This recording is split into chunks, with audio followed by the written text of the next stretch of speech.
बिहार का मुख्यमंत्री कौन होगा अगला, उसके लिए आंसर खोजे जा रहे हैं और उस आंसर के करीब तक पहुंच गए हैं। तो निशांत के नाम से रजिस्ट्री भी हो जाता या फिर उनके नाम से वसीयत बन जाता कि नीतीश कुमार के पुत्र हैं, इनको वसीयत में दे दिया जाए बिहार का मुख्यमंत्री का कुर्सी। तो संजीव चौरसिया भी है, उसके बाद तुलसीदास मेहता के पुत्र आलोक मेहता, इनकी बहन भी राजनीति में है सुहेली मेहता। आप लोगों ने इंटरव्यू भी उनका लिया होगा। आलोक मेहता का भी काफी मजबूत नेताओं में से एक हैं और अब तो उनके नाम की चर्चा इस बात को लेकर के भी चल रही थी कि वो राष्ट्रीय जनता दल के प्रदेश अध्यक्ष बन सकते हैं, फैसला ले सकें, बिल्कुल, या काम कर सकें। हालांकि नीतीश कुमार अभी भी कर रहे हैं। नीतीश कुमार सुबह उठ जाते हैं, अपने मंत्रियों के आवास पहुंच जाते हैं, सुबह उठ जाते हैं तो कोई सड़क देखने चल जाते हैं, कोई फ्लाईओवर देखने चल जाते हैं। नीतीश कुमार अभी भी कर रहे हैं, चाहे जिस कारण से भी कर रहे हो। नोरमा ग्रुप, जो सोचता है वो करता है, आपके अपने सपनों का आशियाना। नमस्कार, मैं विकास सिंह राजपूत और आप देख रहे हैं इनसाइड स्टोरी। और आज इनसाइड स्टोरी में 2025 में बिहार सभा चुनाव की तैयारी तमाम पार्टियां कर रही है, लेकिन इसी बीच में कई दिग्गज नेताओं के बेटा बेटी जो है अपनी किस्मत की नई पारी की शुरुआत करने जा रहे हैं। चाहे वो नीतीश कुमार की पार्टी हो या बीजेपी की हो, चाहे और किसी भी दल की हो, कई बेटा बेटी की जो किस्मत है नेताओं की दांव पर लगेगी। और इसी में बड़ी खबर भी निकलकर सामने आ रही है कि सीएम फेस पर ठप्पा जो है वो भी लग गया है। तो सीधा हम इनसाइड स्टोरी की शुरुआत करते हैं और चलते हैं अपने बाबा के पास और बाबा से जानते हैं कि वो कौन कौन से नेता है जिनके बच्चे की किस्मत दांव पर लगेगी। बाबा देखिए विकास, आपने बहुत बृहद सवाल रख दिया है और इस बृहद सवाल का जवाब जब खोजने आइएगा तो मेरी बहुत पुरानी एक लाइन है कि राजनीति के बारे में जब भी कोई चर्चा आप कीजिएगा तो इन लाइनों को मैं याद करता हूँ कि आखिर पॉलिटिशियंस होते कैसे हैं, बिल्कुल, उनके आइडियोलॉजी, उनके जितने भी वादे होते हैं वो सब बड़ी अजीब तरह के होते हैं। फायदा उनका होता है और नुकसान किसी और का होता है। अपने फायदे के लिए वो हर चीज को ताक पे रखते हैं। तो मैंने लिखा भी था कि कई बार मुकद्दर से मुकद्दर बदल के देख लिया, कई बार मुकद्दर से मुकद्दर बदल के देख लिया, तुझको तो जिगर का हिस्सा बनाकर देख लिया, तुझको तो जिगर का हिस्सा बनाकर देख लिया, बदल न सका गिरगिट जैसा बदलना तेरा, बदल न सका गिरगिट जैसा बदलना तेरा, दोस्त खुद का मुजरिम खुदा को देता है, कमाल है कमाल है। देखिए पॉलिटिशियंस जो होते हैं ना, मेरी बात हो रही थी मैंने आपको कल भी एक खबर जो हम लोगों ने ब्रेक किया था, मैं कहीं जा रहा था तो रास्ते में एक सज्जन हमको मिल गए और उन्होंने मेरी गाड़ी को ऊपर हाथ देकर के रोका और बातचीत करने लगे। बहुत सारी बातें उन्होंने बताई, उन्होंने आरसीपी सिंह वाली बात मुझे बताई थी लेकिन मैंने तब ये उचित नहीं समझा कि किसी के जो इंटरनल बात है रिवील सार्वजनिक करना, तो उसको लेकर के उन्होंने मुझे कह दिया था और मैंने इशारा में बता भी दिया था कि कौन कौन लोग हो सकते हैं जो उनके साथ जुड़ सकते हैं। अब जो उसी कड़ी की एक हिस्सा और था कि देखिए समाजवादी करके अब तक जितनी भी बातें की जा रही हैं धीरे धीरे करके सभी उसी लाइन पर आएंगे। शुरुआत पहले लालू करते हैं, उसके बाद धीरे धीरे करके सब आते हैं। लालू प्रसाद ने शुरुआत किया कि अपने बेटे को लेकर के आए राजनीति में, उससे पहले भी शुरुआत हो चुकी थी। हालांकि उससे पहले आप देखिएगा तो चिराग पासवान आ चुके थे 2014 में, बिल्कुल, और 2014 में जब चिराग पासवान आए थे तो रामविलास पासवान ने सबसे पहले उन्होंने फैसला भी ले लिया था कि भाई हम अब यूपीए में नहीं है, हम एनडीए का हिस्सा बने। तो यहीं से शुरुआत होती है और हम इस जो पीढ़ी है पिछले 15 सालों की जो पीढ़ी है, 15 सालों की पीढ़ी जो है, हम उस पीढ़ी की अगर बात करें तो 10 सालों में एक युवाओं की पौध मजबूत हुई है और स्थिति भी ऐसी हो गई है कि जो जेपी आंदोलन से निकले हुए नेता थे जो बिहार पर राज कर रहे थे, उन लोगों का धीरे धीरे करके उम्र के साथ साथ उनकी अवस्था भी अब उस तरह से नहीं रह गई है कि वो उतना फ्लुएंटली या उतना एनर्जेटिक फैसला ले सकें, बिल्कुल, या काम कर सकें। हालांकि नीतीश कुमार अभी भी कर रहे हैं। नीतीश कुमार सुबह उठ जाते हैं, अपने मंत्रियों के आवास पहुंच जाते हैं, सुबह उठ जाते हैं तो कोई सड़क देखने चल जाते हैं, कोई फ्लाईओवर देखने चल जाते हैं। नीतीश कुमार अभी भी कर रहे हैं, चाहे जिस कारण से भी कर रहे हो, लेकिन वो कर रहे हैं। फिर भी बिहार के लोगों को इस बात का इस बार पूरा अंदाजा है कि परिवर्तन करना है, युवा पीढ़ी लानी, युवा पीढ़ी को लाना है। और इसको लेकर के अब ये समय आ गया है कि सभी नेता जो हैं, जो वरिष्ठ होते जा रहे हैं, बुजुर्ग होते जा रहे हैं, जिनको अब ये लग रहा है कि भाई ऐसे भी 70 साल से ऊपर के जो लोग हो गए हैं या 70 साल के आसपास पहुंच गए हैं, उन लोगों को लगता है कि अब एक नई पीढ़ी को मौका देना चाहिए। और खास करके पॉलिटिशियंस के परिवार से अगर लोग आते हैं तो वो पॉलिटिक्स सीखे हुए लोग होते हैं, क्योंकि उनके घर में शुरू से अंत तक पॉलिटिक्स ही होता है। इसमें अब जो पुराने लोगों की हम बात करें तो अब अभी जो वर्तमान परिस्थिति में सत्ता में और पावर में जो लोग हैं, उनमें से सबसे जो पहला नाम आता है वो आता है तेजस्वी यादव का। तेजस्वी यादव लालू यादव के पुत्र हैं। चूंकि उनका नाम इसलिए पहले आता है कि उनके माता और पिता दोनों बिहार के मुख्यमंत्री रह चुके हैं, इसलिए उनका नाम सबसे पहले आता है। और नेता प्रतिपक्ष हैं, इसलिए भी उनका नाम आता है। उप मुख्यमंत्री की कुर्सी 2-2 बार उनको मिला है, इसलिए भी उनका नाम आता है। और इसके बाद उनके भाई तेज प्रताप यादव का, उनकी बहन मीसा भारती का भी नाम आता है। यानी कि सीधी तौर पे 2025 के बिहार विधानसभा चुनाव में इन नेताओं के बेटे बेटियों को आप देखिएगा कि नई शुरुआत करेंगे। और इनमें से कई लोगों के चेहरे जो हैं वो मुख्यमंत्री की कुर्सी के लिए भी आइडेंटिफाई होने लगे हैं। जैसे हमने सबसे पहले आप बताया तेजस्वी यादव का नाम। तेजस्वी यादव ऑटोमेटिकली मुख्यमंत्री के प्रबल दावेदारों में से एक है। नीतीश कुमार के अगर नहीं जीत पाते हैं, एनडीए को नहीं जिता पाते हैं, तो तेजस्वी यादव की महागठबंधन जीतती है तो वो मुख्यमंत्री की कुर्सी पर बने वो निश्चित है, इसमें कोई दो राय नहीं। इसके बाद सेकंड नंबर पे आप रखिए शकुनी चौधरी का नाम। आप कहिए कि चिराग पासवान का नाम क्यों नहीं रखना है, तो मैं अभी तत्काल बिहार की बात कर रहा हूँ। आगे मैं चिराग पासवान का भी नाम बताऊंगा और भी लोगों का नाम बताऊंगा। शकुनी चौधरी के पुत्र है सम्राट चौधरी। ये भी अब बिहार के उप मुख्यमंत्री की कुर्सी और बिहार में लंबे समय से राजनीति कर रहे हैं, तो ये भी एक हिस्सा है। इसके बाद नवीन किशोर सिन्हा के पुत्र, स्वर्गीय नवीन किशोर सिन्हा के पुत्र नितिन नवीन, ये लंबे समय से करीब 4 चुनाव ये जीत चुके हैं और लगातार मंत्री भी रहे हैं। इसके बाद आप संजीव चौरसिया का नाम लीजिए। इनके भी पिताजी भारतीय जनता पार्टी के बहुत कद्दावर नेता हुआ करते थे और राज्यपाल भी रहे हैं। तो संजीव चौरसिया भी है। उसके बाद तुलसीदास मेहता के पुत्र आलोक मेहता, इनकी बहन भी राजनीति में है, सुहेली मेहता। आप लोगों ने इंटरव्यू भी उनका लिया होगा। आलोक मेहता का भी काफी मजबूत नेताओं में से एक हैं। और अब तो उनके नाम की चर्चा इस बात को लेकर के भी चल रही थी कि वो राष्ट्रीय जनता दल के प्रदेश अध्यक्ष बन सकते हैं। इसके अलावा आर्यन सिंह के पुत्र हैं। आर्यन सिंह जो अभी 2-3 दिन पहले दिवंगत हुए हैं, भगवान उनके आत्मा को शांति दे। उनके पुत्र है, दोनों पुत्र उनके राजनीति में है, जिसमें संजीव सिंह परबत्ता से जीत करके आए हैं, पिछले ही बार चुनाव जीत करके आए हैं, डॉक्टर भी हैं। अखिलेश सिंह के पुत्र आकाश सिंह, लगातार आपने देखा होगा कि वो लोकसभा का चुनाव लड़ने के लिए आ जाते हैं। इसके बाद आनंद मोहन के पुत्र चेतन आनंद है और दूसरे बेटे जो उनके अंशुल हैं, अंशुल आनंद, उनके भी आने की संभावना पूरी प्रबल हो गई है। लॉन्चिंग की तैयारी हुई। विश्वेश्वर ओझा के पुत्र है राकेश ओझा, वो भी अपनी मां को पिछली बार चुनाव लड़ाए थे, उनका उम्र नहीं था। भारतीय जनता पार्टी के नेता हैं, लेकिन उन्होंने तब विद्रोही तेवर अपनाते हुए अपनी मां को चुनाव लड़वाया था शाहपुर से और अच्छा खासा उन्होंने नंबर 2 पर स्थान रहा था, वो भी है। इसके बाद जगन्नाथ मिश्रा के पुत्र हैं नीतीश मिश्रा, वो भी लगातार आप देखें जगन्नाथ मिश्रा भी बिहार के कई बार मुख्यमंत्री रहे हैं। उनके पुत्र शिवानंद तिवारी के पुत्र भी हैं राहुल तिवारी, वो भी शाहपुर से जीत करके आते हैं।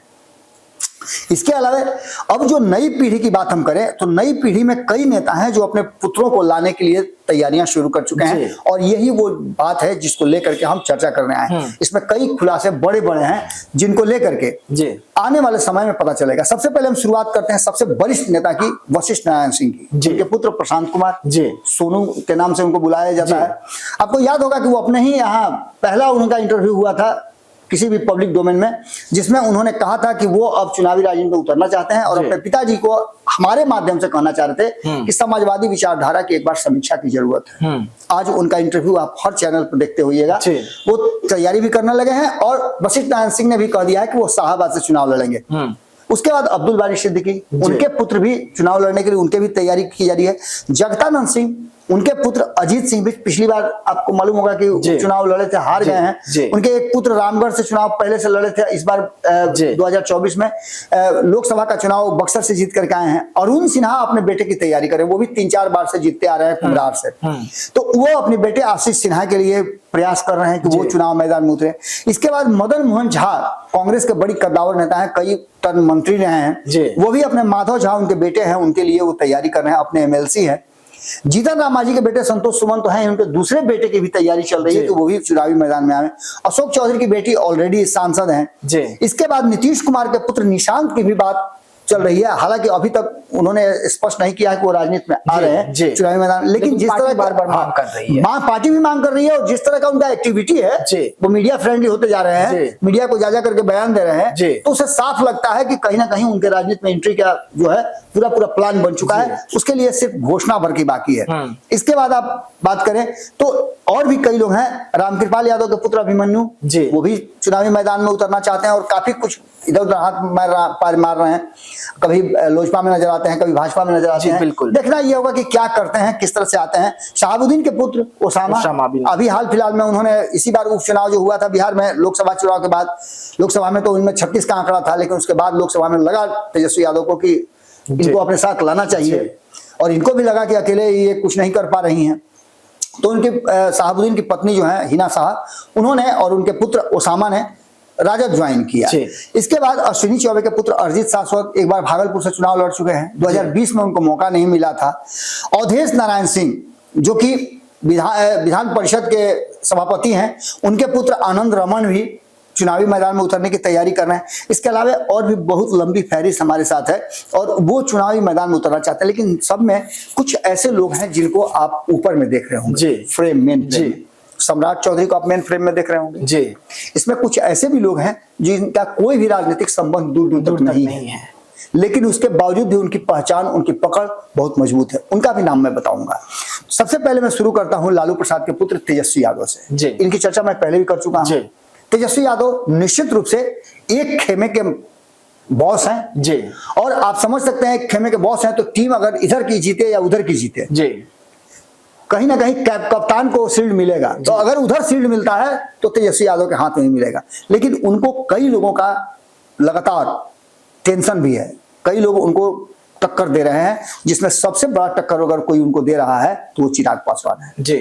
क्योंकि चिराग पासवान जब सामने आते हैं तो 2-3 बातें हो जाती है। चिराग पासवान इधर उधर नहीं किए हैं। चिराग पासवान को ये नहीं कह सकते पहले आप मेरे साथ थे ना, पहले आप उनके साथ थे ना, पहले आप उस पार्टी में थे ना, पहले आप उस पार्टी नहीं कह सकते।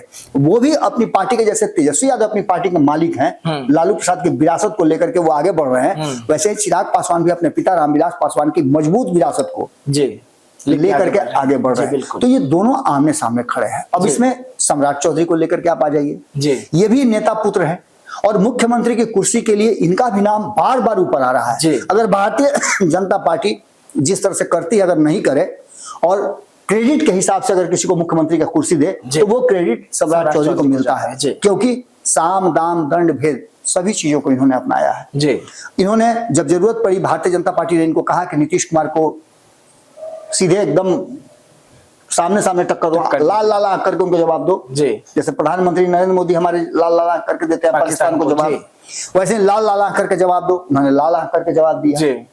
यहाँ तक कि जवाब देने में वो अपने ही पार्टी के जो विधानसभा के अध्यक्ष है विजय सिन्हा जी, उन्हीं को कह दिया कि बेचैन मत होइए।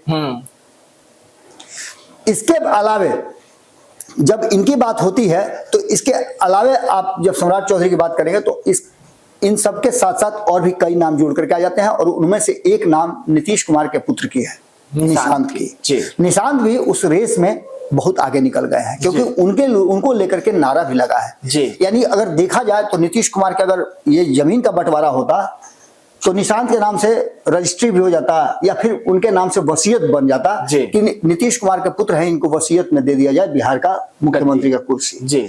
लेकिन ये लोकतांत्रिक प्रक्रिया है और ऐसे में निशांत को चुनावी प्रक्रिया से आना ही पड़ेगा, लोकतांत्रिक प्रक्रिया से आना पड़ेगा। भले ही वो चुनाव नहीं लड़े, एमएलसी बन जाए, लेकिन हरनौत से उनके चुनाव लड़ने की बात की जा रही है। और हरनौत की कहानी तो बड़ा गजब है। हरनौत की कहानी गजब ये है कि वहां 8 बार से चुनाव जीतते आ रहे हैं, सबसे वरिष्ठ सदस्य हैं जो चुनाव लड़ते आ रहे हैं, इस बार जीतेंगे तो 9वीं या 10वीं बार जीतेंगे वो जी। अब उस सीट को, हरनौत वाली सीट को कहा जा रहा है कभी नीतीश कुमार के लिए उस पर लड़े थे जी, सबसे सेफ सीट माना जाता है जी। उस सीट के लिए तैयारी भी शुरू हो चुकी है, इंटरनली जो बात चल रही है। और कल्याण बिघा जब गए थे, कल्याण बिघा की 2 घटनाएं हैं जी। एक आज जो हम लोग खबर कर रहे जी। हैं उससे थोड़ी देर पहले घटना घटी है, घट रही है, अभी भी चल रही है। हाँ, और दूसरी जो है कल्याण बिघा में जब गए थे अपनी माता जी के पुण्यतिथि के अवसर पर, तो वहां जम करके नारा लगा था कि बिहार का नेता कैसा हो, निशांत जैसा हो जी, और बिहार का मुख्यमंत्री कैसा हो, निशांत कुमार के जैसा हो जी। तो ये नारा कहीं ना कहीं इस बात की तरफ इशारा करता है कि उनके लोग तो चाहते हैं कि वो मुख्यमंत्री की कुर्सी पर बैठे। तो एक युवा मुख्यमंत्री के लिए और दावेदार हो जाता है, यानी दावेदारों की संख्या 4 हो गई जी। तेजस्वी, सम्राट चौधरी, चिराग पासवान और निशांत जी। इसके अलावे बहुत सारे हिडन लोग भी हैं, जैसे जीतन राम मांझी कहते हैं कि मेरा पुत्र भी उस लायक है जी। तेज प्रताप यादव में क्या कमी है भाई, मीसा भारती में क्या कमी है जी, ये सभी लोग मुख्यमंत्री के दावेदार हैं। इसके अलावे जगन्नाथ मिश्रा के पुत्र हैं नीतीश मिश्रा, तो वो क्यों नहीं बन सकते हैं जी, वो भी बनने की क्षमता रखते हैं जी। इसके अलावा शिवानंद तिवारी के पुत्र हैं राहुल तिवारी, वो क्यों नहीं बन सकते हैं। इसके अलावा अब्दुल बारी सिद्दीकी हैं, उनके क्यों नहीं बन सकते। जगदानंद सिंह के बेटा है, वो क्यों नहीं बन सकते हैं। सभी लोग जो भी चुनावी रणनीति में आता है और राजनीतिक रूप से जिसकी भी पहचान है, चुनाव जीत करके आता है, वो मुख्यमंत्री का के लिए कहा जाए तो उम्मीदवार हो सकता है जी। अब ऐसी स्थिति में ये तो नाम हमने वो बताए जिन नामों को लेकर के जो नेता पुत्र हैं, पुत्रियां हैं, उनको लेकर के मैंने बताया। इसके बाद कुछ ऐसे चेहरे हैं जो कहीं ना कहीं बिहार की राजनीति में सबसे ज्यादा मजबूती के साथ अपना खूंटा गाड़ करके खड़े हैं जी। इसमें सबसे बड़ा जो छलांग लगाया है वो 2 लोगों ने लगाया है जी। एक प्रशांत किशोर जी और दूसरा आईपी गुप्ता जी। प्रशांत किशोर ने फ्लॉप रैली के बाद जितना हिट काम किया है जी, मजबूती के साथ लोहा मनवाया, बिल्कुल जी। उनकी रैली भले ही फ्लॉप हुई हो जी, लेकिन उन्होंने जो काम किया वो बहुत हिट काम हो गया जी। हिट काम हम इसलिए कह रहे हैं कि प्रशांत किशोर ने जैसे ही उनकी रैली फ्लॉप की, उन्होंने मंथन किया, मनन किया, विचार किया और उसके बाद से जो चूंकि स्ट्रेटेजिस्ट हैं वो जानते हैं कि कैसे लोगों को आकृष्ट किया जाता है जी। वो काम तो उन्होंने किया है दूसरे के लिए, उस काम को वो अपने लिए भी कर सकते हैं। थोड़ा कम होता है कारण अपना भी आने तो नहीं कम नाचे के कम मिलेला मौका भी कम मिलेला, अब मोनो कम कर दूसर के नाच में मजा ले लिया ना जी। तो उसी तरह से प्रशांत किशोर भी अब उन्होंने समझ लिया है कि बड़ी बड़ी बातें नहीं, छोटे छोटे क्लस्टर में मेन मजा है जी। उन्होंने हो सकता है कि ये सीखा हो आईपी गुप्ता से, क्योंकि आईपी गुप्ता ने अपने गांधी मैदान की रैली को सफल कराने के लिए जिस तरह का मैंने कहा जाए तो आंदोलन को एक रूप दिया जी। 8 महीने तक वो अलग अलग क्लस्टर में घूम घूम करके छोटी छोटी रैलियां करके 50,000, 1 लाख, 20,000 लोगों को जुटा करके और गांधी मैदान की रैली में लाखों लाख लोगों को पहुंचाने का जो एक बीड़ा उठाया था उसमें सफल हुए। जमीन से आसमान तक की रैली उन्होंने की, हेलीकॉप्टर से भी उन्होंने रैली की। तो ये जो सीख उनको मिला, प्रशांत किशोर पहले से भी पदयात्रा कर रहे थे, पिछले 2.5-3 साल से वो पदयात्रा कर रहे हैं, उनको पता है कि छोटे छोटे क्लस्टर में क्या होता है। उन्होंने जब छोटे छोटे जगहों पे घूमना शुरू किया तो उनको पता चला कि नहीं यहाँ भीड़ आती है और 50-100 लोग तो ऑटोमेटिक उनके साथ हो जाएंगे। एक तो ये कि उन्होंने अचानक से ट्रेंड बदला और पिछले 1-1.5 महीने में जब से उनकी रैली फ्लॉप हुई पिछले महीने, उसके बाद से 11 तारीख को शायद उनकी रैली हुई थी और 11 तारीख की रैली के बाद उन्होंने पीछे मुड़ करके नहीं देखा है, छलांग पर छलांग लगा रहे हैं और आरसीपी सिंह उस छलांग का पहला जीत है जी। माने अगर मान लेते हैं कि गोतिया पट्टार में लड़ाई हो जी और गोतिया के 2 आदमी को टांग के ले आइए तो आपके साथ फिर लड़ाई करेगा? कभी नहीं। वो तो पहले पूछ जाएगा अरे बाप तो टांगे वाला है, टांग लेता है। वैसे ही आरसीपी सिंह को टांग करके अगर ले आए और दोनों नीतीश कुमार की रणनीति को अच्छी तरह जानते हैं और ढाना किसको है? नीतीश कुमार को ढाना है जी। तो ढाने के लिए ये 2 लोग जो हैं जो सारा अस्त्र शस्त्र का प्रयोग कर चुके हैं नीतीश कुमार के लिए और ये भी देख चुके हैं नीतीश कुमार कैसे किसी को ढाते हैं।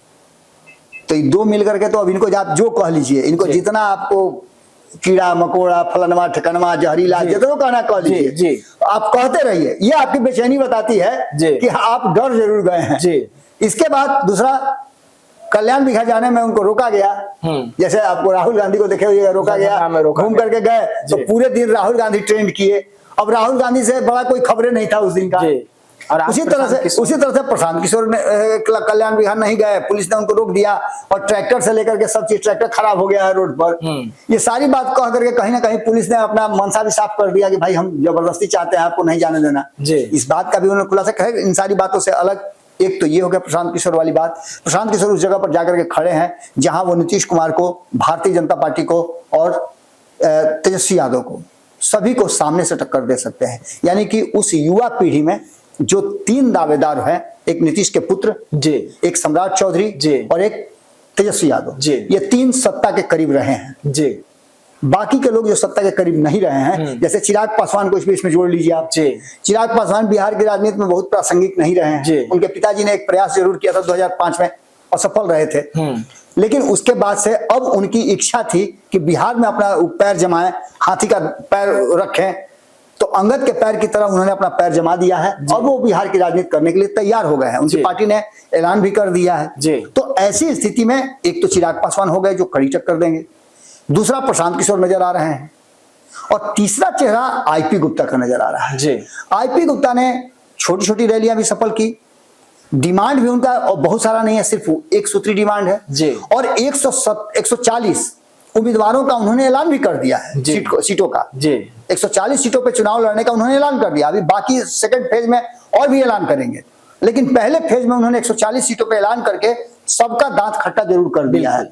और कहीं ना कहीं उनके लोग जो हैं वो एक दिन भी आराम नहीं कर रहे हैं, रोज आपको मार्केट में नजर आएंगे जी। और ये वो लोग हैं जो बिहार में परिवर्तन करना चाहते हैं। परिवर्तन के नाम पर प्रशांत किशोर अगर आगे बढ़ते हैं तो उनके साथ बहुत सारे लोग जुटेंगे और एक मुख्यमंत्री का चेहरा उसमें से निकालना होगा। अब वो मुख्यमंत्री का चेहरा कैसा होगा जी, कौन होगा, किस तरह का होगा, उसकी क्षमता क्या क्या होनी चाहिए, ये सारी बातें पूरा ड्राफ्ट हो रही हैं। जैसे एक हिसाब को सोल्व करने के लिए कई एंगल लगाए जाते हैं कि जिससे कि हिसाब का आंसर आ जाए, उसी तरह से बिहार का मुख्यमंत्री कौन होगा अगला, उसके लिए आंसर खोजे जा रहे हैं और उस आंसर के करीब तक पहुंच गए हैं। नई जो पीढ़ी है उसमें से सीएम फेस के लिए किसी एक के नाम पर ठप्पा लगना तय मान के चलिए, और यही इस बार के चुनाव में होना भी है जी। पहली बार हम बता चुके हैं और कई बार हम इस बात को कह चुके हैं कि बिहार में इस बार का चुनाव या तो एकदम कोई टेंशन, कोई लड़ाई नहीं होगी, या तो सरकार बनाने के लिए दांत खट्टे हो जाएंगे, एड़ियां रगड़नी पड़ेगी और 2005 से भी विकट परिस्थिति हो जाए तो कोई अतिशयोक्ति नहीं होगी। यानी सीधे तौर पे आप समझ लीजिए कि जो बिहार में 2025 का विधानसभा चुनाव होने वाला है उसमें नेताओं के पुत्र तो और पुत्रियों को तो जगह मिलेगा ही, लेकिन जो नेताओं के पुत्र पुत्री नहीं हैं, जो राजनीति की अपनी अलग पहचान बना करके लैंड नहीं किए हैं बल्कि मेहनत करके जगह पर पहुंचे हैं, उनका दावा सबसे ज्यादा मजबूत होता है और उस दावे के लिए वो अब काम करना शुरू कर दिए। 4 महीने चुनाव में बचे हुए हैं घोषणा में, और 4 महीने के अंदर में अभी बिहार की राजनीति इतनी उथल पुथल के साथ गुजरेगी कि आप अंदाजा नहीं लगा सकते हैं। हम तो नजर बनाए हुए है, ये हम नजर हटा भी नहीं सकते हैं, और यही कारण है कि हम लगातार आपको भीतर से निकाल करके खबरें दे रहे हैं। चलिए, इनसाइड स्टोरी देख रहे थे आप, जहां पर 4 महीने अभी भी चुनाव की बाकी है, लेकिन इन 4 महीनों में बहुत कुछ खेल भी बाकी है। अब देखने वाली बात होगी कि कौन सा नेता का पुत्र पुत्री कहां से चुनावी मैदान में उतरते हैं और सीएम फेस का जो ठप्पा है वो कौन से युवा नेता पर लगता है। तो ऐसे तमाम खबरों के लिए रहिएगा भारत लाइव के साथ, दीजिएगा इजाजत, धन्यवाद। पनोरमा ग्रुप, जो सोचता है वो करता है।